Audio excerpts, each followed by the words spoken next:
Esto significa que ya el papel del regulador no debe ser hacer una auditoría muy intrusiva y para hacer un chequeo sobre el listado de todo aquello que se tiene que cumplir, que es lo que se llama la supervisión basada en cumplimiento, que es de la que se evoluciona, o sea, así como las empresas evolucionan a una administración integral de riesgos, el regulador tiene que evolucionar a una supervisión basada en riesgo. Entonces tiene que tener una serie de indicadores, para lo cual tiene que pedir información muy adecuada, que ya lo veremos en el pilar 3, para que sobre esos indicadores tenga su tablero de control en donde se le prende una luz y le dice por aquí es por donde tienes que revisar, porque aquí hay una desviación. Y con base en eso también le tiene que ceder una mayor autonomía de gestión a las aseguradoras, que es la parte de la segunda parte. O sea, esto es como un balance, tiene que estar equilibrado, y en el lado de la derecha del balance, las instituciones de seguros tienen que hacer una muy adecuada gestión de riesgos, administración integral de riesgos, y tener un gobierno corporativo muy bien estructurado, más hacer todo lo que es la prueba de ORSA de la mejor manera. Esto lo explico en algunas láminas posteriores. El proceso de supervisión entonces tiene que estar basado en 6 principios básicos, que son el sistema de seguimiento y gestión del riesgo, la estrategia y apetito de riesgo, que ya se explicó de manera muy buena por parte de Marcela, la autoevaluación del capital y la función de control interno. Estas 4, que Diego ya la había contemplado mucho en su charla, tienen que ver con gobierno corporativo. Y hay 2 más, que es la redefinición de la función actuarial, que en una encuesta voy a tratar de explicarles esto, y que es uno de los grandes retos en muchos mercados, más el uso del outsourcing o la tercerización o la externalización de servicios. ¿Qué es lo que dice esto de la externalización? Bueno, el hecho de que yo tercerice funciones y actividades no significa que yo ya no tengo un riesgo. Y es más, a lo mejor estoy adquiriendo otros riesgos, en algunos casos y en algunas legislaciones hasta riesgos laborales de ser patrón sustituto. Entonces, esto es algo que también se tiene que gestionar muy bien por parte de las empresas. Siguiendo con este tema, dentro de la redefinición del papel del supervisor, pues el supervisor también tiene que estar trabajando bajo un gobierno corporativo sólido y vigilar que funcione bien el gobierno corporativo de las entidades, de las aseguradoras. Y también debe garantizar que se reduzcan las cargas regulatorias de las empresas. O sea, la gestión de riesgos es un reto enorme que requiere grandes inversiones y una preparación para estar en otro nivel, pero entonces por eso la regulación ya no debe ser intrusiva, sino, como decíamos, debe de haber, como lo dice aquí la lámina, elementos clave, esos focos que se nos iluminan en nuestro tablero de control, en donde a través de la información yo inmediatamente voy a identificar dónde hay una desviación y entonces voy a hacer una intervención quirúrgica, como los nuevos medicamentos inteligentes, ¿verdad? Que ya no van a todas las células, algunas las enferman y a otras las alivian, sino que va a ir a las células que están dando problemas. Es lo mismo lo que tiene que hacer la supervisión en este nuevo entorno.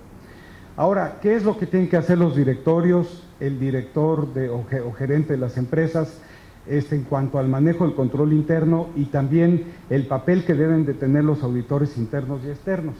Hablamos mucho de que deben de ganar una mayor autonomía de gestión y efectivamente así debe ser, pero de la misma manera tienen que afrontar muchas mayores responsabilidades en materia de todos los elementos que son las partes que componen el gobierno corporativo, como son la política de inversiones, que se define ahora en forma autónoma por las empresas, solo con base en una serie de parámetros y límites que pone la regulación. Ya no nos dicen con una receta en cada uno de los instrumentos cuánto puedo invertir, se dan grandes cotas, grandes márgenes, pero lo que se tiene que hacer aquí es decir, bueno, ¿cómo está tu política de inversiones? ¿Cómo se sigue? ¿Y cómo están los riesgos y el apetito de riesgo en inversiones? ¿Cuál es tu política de reasegurado? ¿Cuál es el cuadro de reaseguradores? ¿Hasta dónde retienes? ¿Cuánto es lo que cedes? ¿Con qué tipo de contratos? La retención que vas a tener. ¿Cómo están tus métodos de cálculo de las reservas? Los modelos del cálculo del capital, el stress testing, la auditoría, la contraloría y el apetito de riesgo, que como lo habíamos venido comentando es un elemento fundamental. El stress testing es que nosotros, que ya comentábamos, ustedes ya de alguna forma lo están haciendo, la solvencia dinámica de Canadá lo tiene y también la europea, es hacer proyecciones para ver precisamente ante escenarios adversos y escenarios extremos qué es lo que le puede pasar a la empresa en base a los riesgos que nosotros estamos tomando. Entonces, aquí es fundamental el mensaje de que en este entorno todos los que integran la empresa adquieren muchas mayores responsabilidades y en la mayoría de las leyes, como es el caso por ejemplo de la mexicana, se les imponen penas mucho más graves a los funcionarios, incluyendo a los miembros del directorio, que no están cumpliendo con estas responsabilidades adecuadamente. Bueno, finalmente llegamos a esto que es la autoevaluación de los riesgos y la solvencia institucional. Y esto es precisamente parte de la gestión integral de riesgos y del apetito de riesgo. Aquí nosotros lo que hacemos es, más allá del modelo de evaluación de riesgos que nos da la autoridad para calcular el capital, nosotros tenemos que ver si este es suficiente para los riesgos de la empresa, hacer una evaluación de si no se requeriría capital adicional e inclusive dentro sobre todo, por ejemplo, de los riesgos operacionales, si es suficiente o no en función de cómo pueden impactar a la empresa lo que nos está pidiendo de capital la autoridad. No todo tiene que ser capital, eso es también algo muy importante, es gestión de riesgos. Hay riesgos que nosotros podemos eliminar. En la gestión de riesgos y en el apetito de riesgo podemos decir, esto no lo vamos a hacer, no voy a invertir en estos instrumentos, me voy a salir de hoteles en Cancún porque ahí puedo tener riesgos graves de huracán o etcétera. Entonces, a través de ello o eliminamos algunos riesgos o, como ya se decía, contrato más reaseguro o un mejor reaseguro, o bien sí quiero tener estos riesgos, pero tengo entonces que hacer cálculo de algunas reservas adicionales para poder manejar esos riesgos. Y el pilar 3, que como decíamos es el de la disciplina de mercado. Bueno, hay un punto que tal vez es el momento, no está formalmente en algún lugar de la plática creo, pero es el que se refiere a los modelos internos. En el pilar 1 se habla del modelo estándar, que es el que impone la autoridad, que son las fórmulas de cálculo del capital para cada uno de los riesgos de ese mapa que platicamos. Pero por el otro lado, las compañías de seguros pueden presentar a la autoridad su propio modelo, el modelo interno, que sería diferente, pero que es el modelo pertinente para la naturaleza y las características del portafolio de la empresa.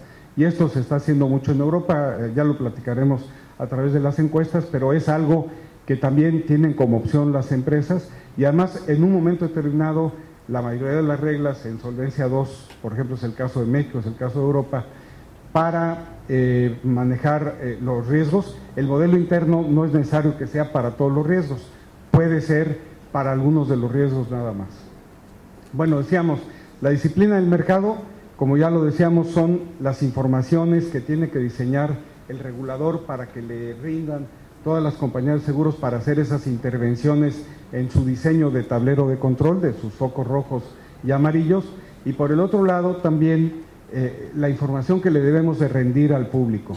En México se dio un caso muy curioso porque desde hace 5 años se nos impuso una obligación de tener 5 años de información de las compañías de seguros, que es tan vasta que la mayoría de los analistas y menos los asegurados tienen la capacidad de digerir, les indigesta esa operación porque además, esa información porque además no tienen los conocimientos ni la capacidad de poder analizar esa información. Entonces, esta información tiene que ser pertinente, adecuada, para que precisamente les sirva a los asegurados para identificar si esa compañía es la adecuada para asegurarse con ella o no. Y un elemento que ayuda es el de la calificación. Siempre una calificación pues es darle a un tercero los elementos para evaluar la compañía por mí, sobre todo si es muy difícil poder manejarlo. Bueno, ya lo hemos repetido mucho, pero estos son la parte del papel del regulador, creo que lo hemos comentado ya en demasía. Y pues como decíamos, la documentación deben ser menos documentos pero más efectivos. La administración de riesgos se debe dar desde la perspectiva de la gestión del negocio y no del cumplimiento, lo que decía nuestra montaña, y hacer las preguntas correctas para probar el funcionamiento del sistema de riesgos. Bueno, entonces regreso el micrófono a Marcela. Prometo recuperar el retraso.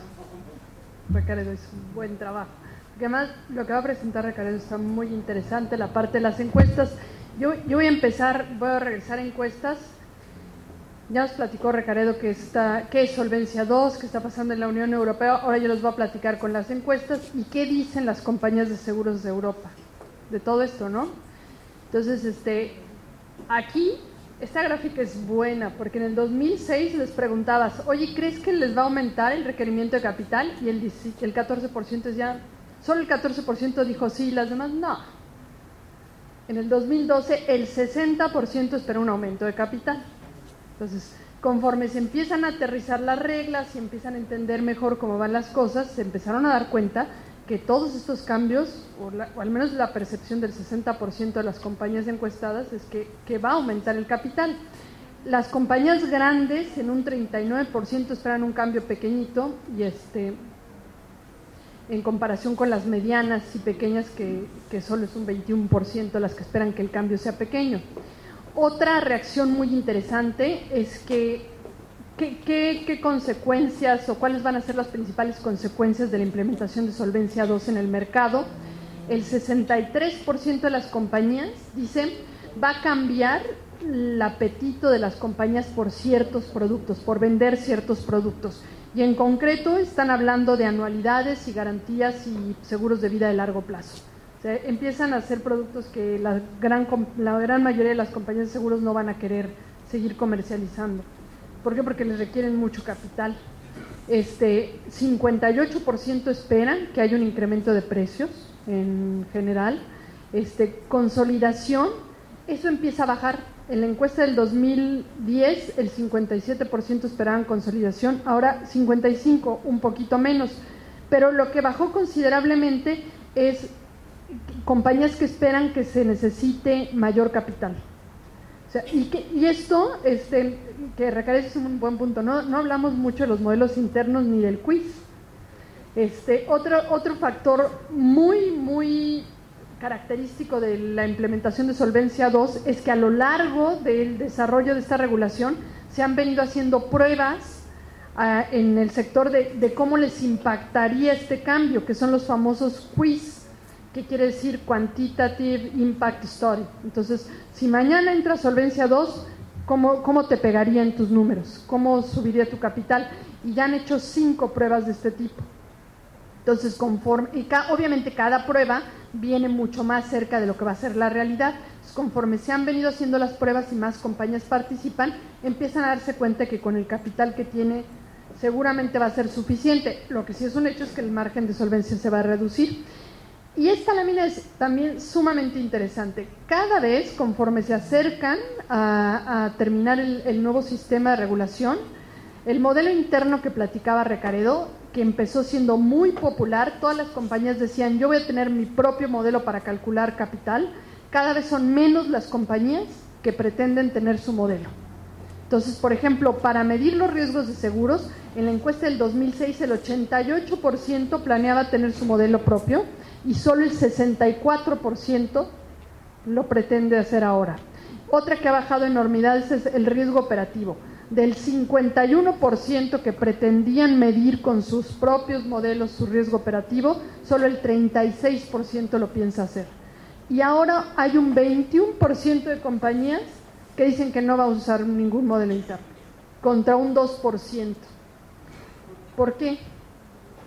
Porque es un gorro. Porque es complicadísimo, porque es carísimo, porque el proceso de aprobación va a ser verdaderamente complejo y realmente la diferencia entre el modelo propio y usar la fórmula estándar no lo amerita, no vale la pena. Eso es lo que está pasando. De todas formas, quien está preparando su modelo interno se siente que está como a medias, o sea, no está ya perfectamente armado y con el modelo bien integrado en la operación del día con día, en la toma de decisiones, sino que ya tiene su modelo y que tienen que trabajar un poco más en la calidad de los resultados y en integrarlo a la operación del modelo. Lo que llama la atención es que son más las compañías de seguros generales que se sienten bien preparadas que las compañías de vida, que son un 12%.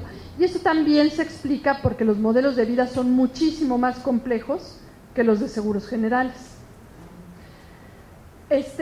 Como les mencionaba Recaredo, vamos a tener en Europa van a tener la opción de presentar un modelo interno a la aprobación del regulador para calcular su capital, pero tienen que cumplir con varias pruebas.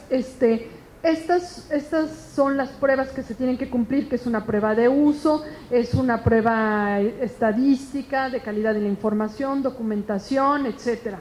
La prueba que se considera la más compleja es la prueba de uso. ¿Qué quiere decir? Que yo como compañía le pueda probar al regulador que estoy utilizando en la operación del día con día mi modelo, que no nada más lo uso para calcular el capital que requiero, sino que lo uso para tomar decisiones, para tarificar productos, para suscribir. ¿Por qué? Porque si no suena a que yo puedo tener el modelo calibrado de alguna manera para que me arroje los requerimientos de capital que yo quiera. No, es un modelo con el que prácticamente opero la compañía. Y el otro reto que se está enfrentando, o que se percibe más complicado, es el proceso de aprobación. Y ahora sí voy a pasar estas láminas rápido.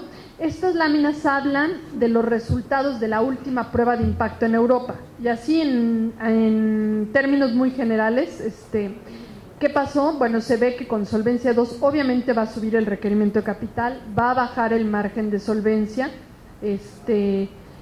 sin embargo, la mayoría de las compañías estarían cumpliendo con los requerimientos de capital.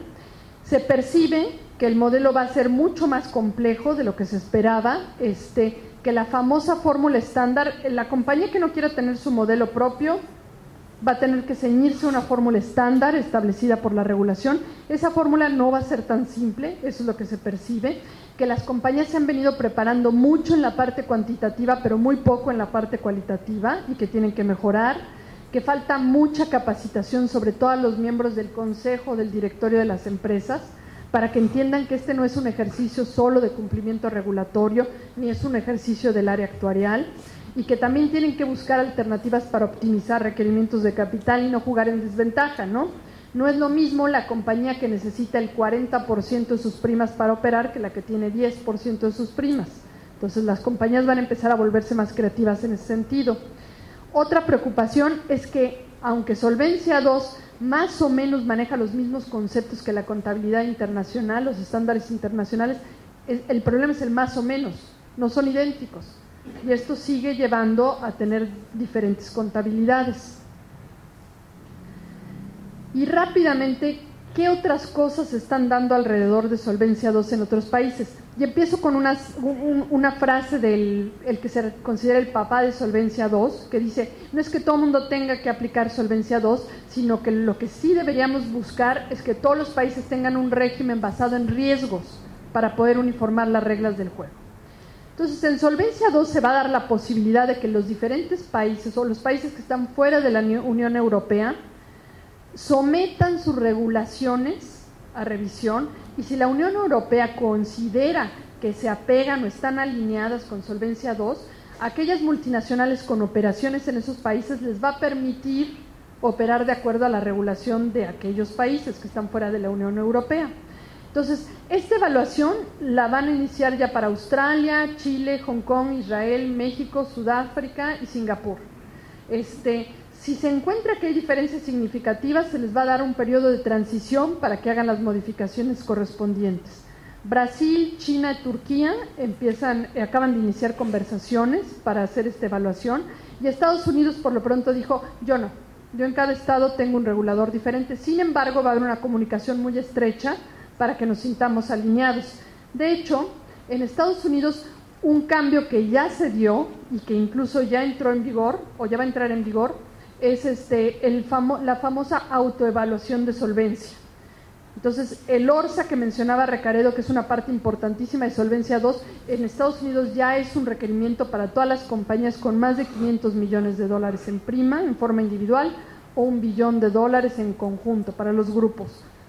Obviamente están empezando con las compañías grandes, pero la idea es bajarlo a todos los tamaños, y lo que les están pidiendo es: tú dame un reporte de cómo evalúas tu solvencia, no nada más al día de hoy, sino en el largo plazo. Y una de las cosas que, en mi opinión, se está haciendo muy bien en Estados Unidos es pedir que este reporte se haga con la frecuencia y en los tiempos en los que la compañía de seguros hace su ejercicio de planeación normal. ¿Qué es lo que está buscando el regulador? Que las compañías de seguros no hagan de esto un reporte para cumplir con la regulación, sino que lo hagan parte de su proceso de planeación. En la encuesta se incluyó una pregunta para las compañías americanas de qué tan listas se sentían para cumplir con este requerimiento, y como ustedes pueden ver, este es el nivel ahora sí que en el nivel en el que se sienten satisfechas para los diferentes requerimientos, que está del orden del 20%, o sea, todo el mundo acepta que les falta muchísimo. En lo que se sienten más cómodas las compañías americanas es que hoy pueden calcular su requerimiento de capital, pero el de hoy, donde ya empiezan a sentir que les falta, es cómo proyectar esos requerimientos con base en su plan de negocio y cómo armar el reporte. Y por último, nada más creo que es importante mencionarles que Chile, que es uno de los países que más avanzado en el tema de Solvencia 2, ya tiene una nueva regulación tipo Solvencia 2, pero ellos empezaron no con el requerimiento de capital, sino con el pilar 2 que describía Recaredo, sino empezaron con la parte de evaluación, gobierno, control. Aquí lo que están haciendo es obligar a las compañías a tener un proceso formal de administración de riesgos, les definieron unos riesgos mínimos a considerar, y después el regulador en una circular establece unas matrices, con una normativa secundaria, unas matrices donde el regulador va a calificar el nivel de riesgo de las compañías de acuerdo a ciertos criterios. Entonces va a definir primero un riesgo neto, que es con base en el nivel de riesgo y la calidad de administración de riesgos de las compañías. Luego les va a poner una calificación de riesgo final, que va a considerar todos los riesgos netos en forma conjunta y el tipo de activos o la calidad de activos, y finalmente va a calificar el nivel de solvencia de las compañías considerando su riesgo final y la fortaleza patrimonial. Lo que se espera en Chile como siguiente paso es un nivel de intervención en función al nivel de solvencia por parte del regulador y requerimientos de capital en función al nivel de solvencia. Y ahora le doy paso a Recaredo para que nos platique las encuestas en Latinoamérica.